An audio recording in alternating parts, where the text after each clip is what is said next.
Mimi natoka. Okay. Sibaki poa. Unaenda? Unaenda? Sinaenda job. Omejo, umesema unatoka? Nitoka na. Tuendanishe unipatie lift bed nenda kushukwa. Unaenda salon? Sasa. Mnaenda wapi? Sisi unapatiwa lift kama nani? Mshaanza kupeana lift kwa nyumba. Sisi anaenda under the same direction. No, hebu nikuulize hata kichwa chako inakusaidia kweli? Kwani ni mbaya nikimpatia lift? Na unampatia kana nani?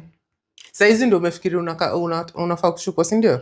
Lakini sisi hizo siku zingine huko unafikiria kushukwa, leo venye anatoka ndio unataka kwenda kushukwa. Hiyo upuzi staki, rudi huko ndani. Aki sisi story. Rudi huko ndani, nini unanipigia kelele? Huko ndani. Rudi tu huko ndani. Lakini si nilikuwa toka hapa nini? Na kwanza nilikwambia utoke hapa. Umesikia? Nilikwambia utafute mahali penye unaenda kukaa. Na hii maneno ya lift wewe. Ni mbaya nikipatia mtu lift. Na kufuelia gari uanze kupeana lift. Hebu rudi hapa kwanza. Ni kazi gani leo unaenda?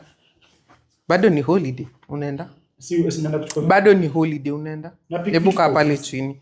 Una pick nini? Sasa siendi kazi pia. Ofisi na mimi ndio niko na kiebuka hapo chini. Okay. Kaa chini. Nenda welfare. Kaa chini, welfare nini? Wewe, rudi uko ndani